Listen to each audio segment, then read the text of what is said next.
Hello children. Next topic of equilibrium unit is polybasic acids and polyacidic bases. First take the meaning of polybasic acids. For example, if we have hydrochloric acid, formula is HCl. Carbonic acid, H2CO3. Phosphoric acid, H3PO4. So what is the basic difference in these three acids? Of course, all these are acids because they releases a hydrogen ion in aqueous medium. Now just see the basic difference in these three acids. In first case, on dissociation, it will release one proton. But the second one, it has two dissociated hydrogen ions. Just see, these are the two ionizable hydrogen ions present. But in first case, only one ionizable hydrogen ion is there. In third example, we have three ionizable hydrogen ions are there. So, it has only one-step dissociation process, two-step dissociation reactions, and three-step dissociation reactions. So, this first acid is termed as monobasic acid because it releases only one proton or it has one ionizable hydrogen ion. That's why this is monobasic acid. These are the examples of polybasic acids. Right? The first one is the example of monobasic acid. Monobasic acid as it has one ionizable hydrogen ion. These two are the examples of polybasic acids because they have more than one ionizable hydrogen ions. Clear? So definition of a polybasic acid, acid which has more than one ionizable hydrogen ion. So this one is termed as dibasic acid. This is tribasic acid. So this is the meaning of a polybasic acid. Similarly, we have polyacidic base. Again, take few examples like if I take ammonium hydroxide, then if I take calcium hydroxide, if I take lanthanum hydroxide. Now, I think now it's easy for you to differentiate these three because the first one has only one ionizable hydroxyl ion. Second has two ionizable hydroxyl ions. Third has three ionizable hydroxyl ions. So the first one is termed as monoacidic base as it has one ionizable hydroxyl ion. And the next they are termed as polyacidic base because they have more than one ionizable hydroxyl ion. And in polyacidic category again, the second one is termed as diacidic base due to the presence of two ionizable hydroxyl ions. This one is termed as triacidic base due to the presence of three ionizable hydroxyl ion. So children, now I think it's clear to you what do we mean by monobasic acid and polybasic acids, right? And if we take the dissociation reactions of these polybasic acids or polyacidic bases. Now I'm taking a general example. For example, I have H2A. H2A means it's a dibasic acid due to the presence of two ionizable hydrogen ion. So if I dissociate it, it's a two-step process. In first step, after losing a proton, it will lose a hydrogen ion and convert it into Ha negative.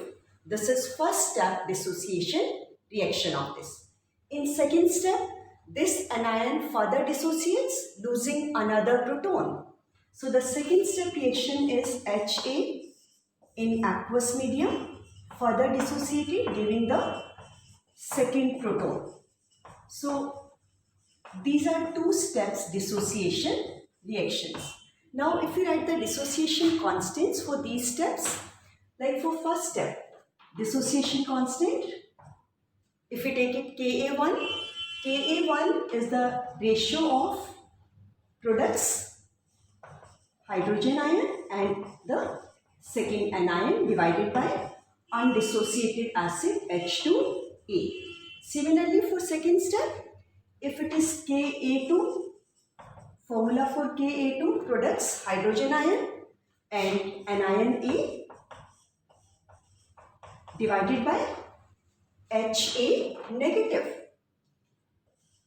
Ha negative. So these are two steps dissociation constant. And if we have to write the overall dissociation constant for this acid, dibasic acid, then children, Ka equals to, is it possible for you to tell now? Yes, in previous lecture we discussed the overall dissociation constant is always the product of each step dissociation constant. So Ka equals to Ka1 into Ka2, and if it's a tribasic acid, then multiplied by Ka3. So overall dissociation constant is always the product of each step dissociation constant. So in this way we can find Ka1 and Ka2 and then Ka. But one very important feature here is the value of Ka1 and Ka2. Are they equal or not? Just we can check from here. Children, try to answer. The dissociation of H2A is comparatively easier than Ha negative, or it's difficult? Difficult to decide for you? Let me tell you, it's a very simple principle here, no complication even, because in first case, ionization of a neutral molecule takes place. H2A is a neutral molecule. But in second case, a proton is released from an anion. In first case, proton is released from a neutral molecule, comparatively easy. But in second case, proton is released from an anion. And due to the presence of strong electrostatic forces of attraction because between opposite charges, it's difficult to liberate a positive ion from a negative ion. That's why second step dissociation is difficult. And third step dissociation even more difficult. So we can say that Ka1, the relation between Ka1 and Ka2 is much greater than Ka2. Not only greater but much greater than Ka2, because I'm repeating this. In first case, the proton is released from a neutral molecule comparatively easily. But in second case, a cation is released from an anion. So due to presence of strong electrostatic forces of attraction between opposite charges, it's difficult to dissociate the second one. That's why Ka2 is much smaller than Ka1. Similarly, Ka3 would be again even smaller than Ka2. Similarly, we can dissociate the polyacidic bases more than one step, and then Kb is the product of Kb1 and Kb2. We talked about strong and weak acids as well as bases. But the question is, what are the factors which decides the strength of an acid or a base? That why a particular acid is stronger as compared to the second one. So children, there are two main factors which broadly decides the acidic or basic strength. These two factors are, the first one is bond strength. The first factor is bond strength, and the second factor is electronegativity difference, or you can say bond polarity. These are the two main factors which decides the acidic strength. How? If we talk about the first one, bond strength, bond length, or bond enthalpy, any term you can use. Like this is a general case of acid HA. Stronger is the bond between hydrogen and this anion A. Difficult to break that bond. It means release of proton becomes difficult. So simply we can say this would be a very strong, weak acid, because cannot dissociate easily. Right? So if the bond between hydrogen ion and its anion is a stronger bond, then its ionization becomes difficult, release of proton becomes difficult, means the acidic strength is very less. So in this way, we can easily decide the acidic strength by knowing the bond length. And we know on increasing bond length becomes easy to break that bond.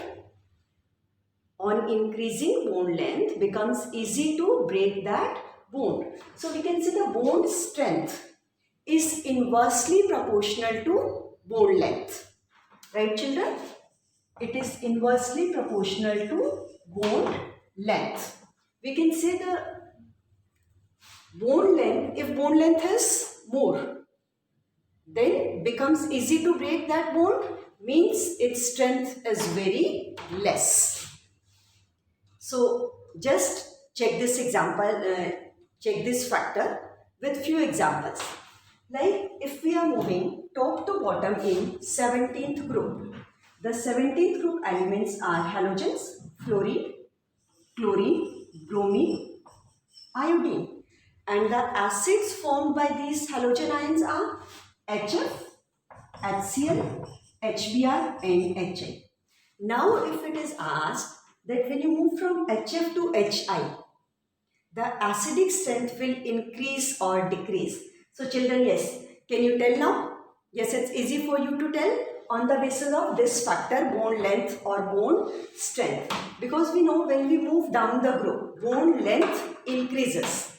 And as in this direction, bond length increases, bond length increases. So bond becomes weaker. It becomes very easy to dissociate to lose a hydrogen ion. So we can say acidic strength continuously increases on moving from HF to HI. So now it's easy for you to decide that which acid is a weaker acid as compared to the second one. This was the first factor.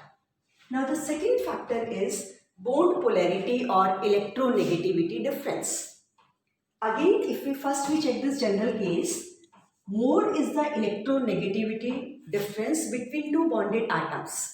Stronger is the attraction of shared pair towards the more electronegative element, and more is the displacement of this shared pair towards this side. Easier is the loss of proton, because the shared pair is taken away by the second element, or we can say the shared pair is taken away by the more electronegative element. So when this shared pair is displaced this side, the loss of proton becomes easy. So now the rule is more is the bond polarity, stronger is the acid or weaker is the acid? Yes, quickly, stronger, because proton is released very easily. Easier is the loss of proton, stronger is the acid. So more is bond polarity, or we can say more is electronegativity difference of the bonded atoms. Easier is the loss of proton and more would be the acidic strength. Right? So now we apply this. For example, if we take the elements which are present in the same period of periodic table. For example, if I take in 14th period, the first element is carbon. Then next is nitrogen, next is oxygen and next is fluorine. Now if I take the acids formed by these elements, carbon on treating with hydrogen forms CH4, nitrogen gives NH3, oxygen gives H2O, fluorine gives HF. Now if we decide the acidic strength, we know when we move in this direction, electronegativity starts increasing. On moving left to right in periodic table, electronegativity increases. So the difference of electronegativity of bonded atoms will increase, and on increasing electronegativity difference, loss of proton becomes easy. So acidic strength will also increase. So now easily we can say on moving from CH4 to HF, acidic strength will increase, increasing acidic strength. But children, here remember one thing carefully, that these two factors are opposite to each other. So at a time we cannot use both the factors. When you are moving down the group, bond strength is deciding factor. Down the group, always decide the acidic strength on the basis of bond length. So this is the factor for group when you move down the group. But on moving left to right in period, the dominating factor is bond polarity, not bond length. So this factor works on moving left to right in period, and that one on moving top to bottom in group. So now I think this factor is again clear, that how do we decide the bond strength and electronegativity difference, and then on the basis of that we can easily decide the strength of acid or base. Let us discuss now the meaning of common ion effect. So for example, if we take the dissociation of a weak acid like acetic acid is a good example of weak acid. Acetic acid in its aqueous solution partially dissociates, giving acetate ion and hydrogen ion.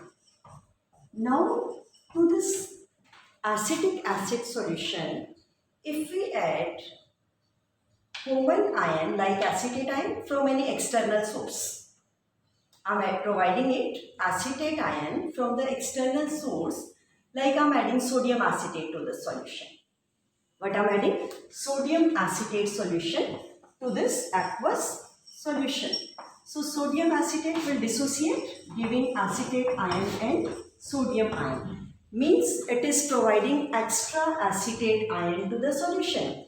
So we are giving simple meaning that we have to provide a common ion to the solution from any external source. It can be hydrogen ion or it can be acetate ion. Any common ion we can provide. So when we provide this common ion to the solution, children just apply Le-Chatelier principle and think what happens to the equilibria. Basically all these equilibria concepts are based on Le-Chatelier's principle. So as on providing this common ion to the solution, concentration of acetate ions increases. And Le-Chatelier principle says that equilibria always shifts in the direction to nullify the effect which we have introduced. So as the concentration of acetate ion increased, so equilibria will try to consume this increased acetate ion. And in order to consume this acetate ion, equilibria shifts in backward direction. And shifting in backward direction means the dissociation of acetic acid suppressed. So we can say in presence of common ion, a weak acid even becomes weaker, because it was already a very weak acid, and when you provided the common ion, equilibrium moves in backward. Backward direction means its dissociation becomes even lesser as compared to earlier. So this is the meaning of common ion effect on the ionization of acid and base, that in presence of their common ion, their ionization further decreases. They even becomes weaker. Yes children, this is a question based on common ion effect. That calculate the pH of 0.05 molar acid solution on adding this much acetate ion.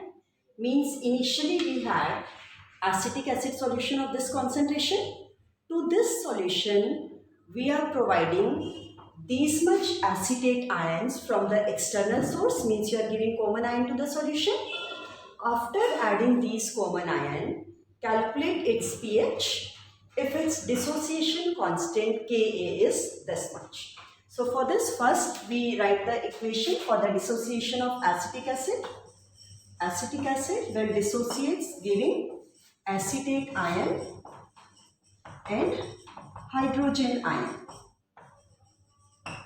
So the formula for its dissociation reaction will be Ka equals to molar concentration of acetate ion multiplied by hydrogen ion divided by acetic acid.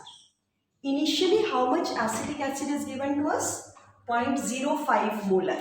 So this is the initial concentration of acetic acid. These ions are 0. After some time, if we assume that X part of its initial concentration is dissociated, so how much is the leftover concentration at equilibrium? 0.05 minus X.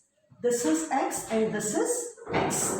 Now what we have done, we are providing this much acetate ion from the external source. So what would be the concentration of acetate ion now? Original, this is released from this acid, plus the extra acetate ion which we are providing from external source. So acetate ion would be 0.05 plus X. Understood? Now substitute all these values here. Acetate ion 0.05 plus X, hydrogen ion X, and acetic acid, that is 0.05 minus X. So, and the value of Ka is given.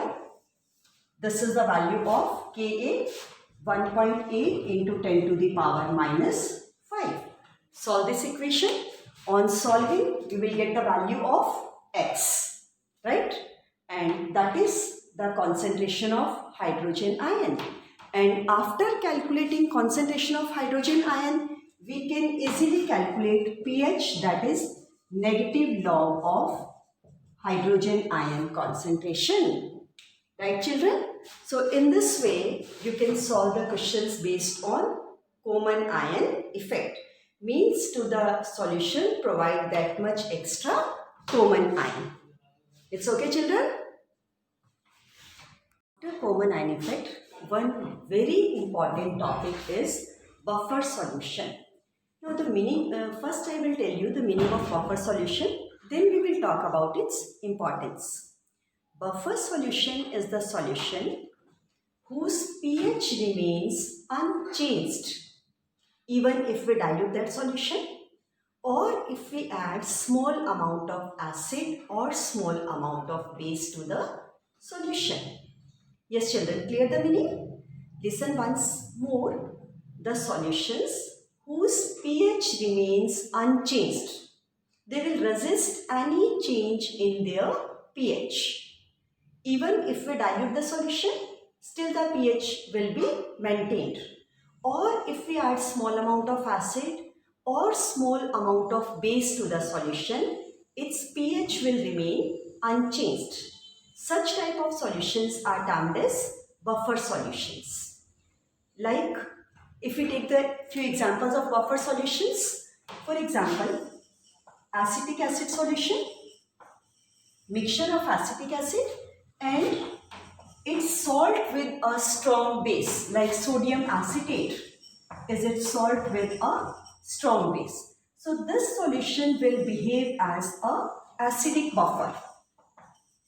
It is acidic buffer. As it is acidic buffer, its pH remains less than 7, that is 4.75. And it will maintain its pH even if we dilute it or if we add small amount of acid or base to the solution. Similarly, if we take the example of a basic buffer, like if I take ammonium hydroxide, and it's salt with a strong acid like ammonium chloride. Children, this solution also behaves like a buffer, but a basic buffer. It's a basic buffer and its pH is of course more than 7, 9.25. This will also maintain its pH. So from these two examples, I think we can judge that to make a buffer solution, it's important to control the value of pKa and pKb, depending whether it is acidic buffer or basic buffer, as well as the ratio of acid to salt or base to salt. Clear? How can we prepare a buffer? By controlling the values of pKa, pKb, and second, the acid to salt ratio or base to salt ratio. By controlling these, we can prepare a buffer solution. Now, what's the importance of buffer solution? Generally, during the production of medicines, cosmetics, it's very, very important to maintain the pH of those substances. If we cannot maintain the pH, any kind of severe effect will take place. If we talk about the living systems like inner body, blood, urine, they always try to maintain their pH irrespective of the variety of foods we take.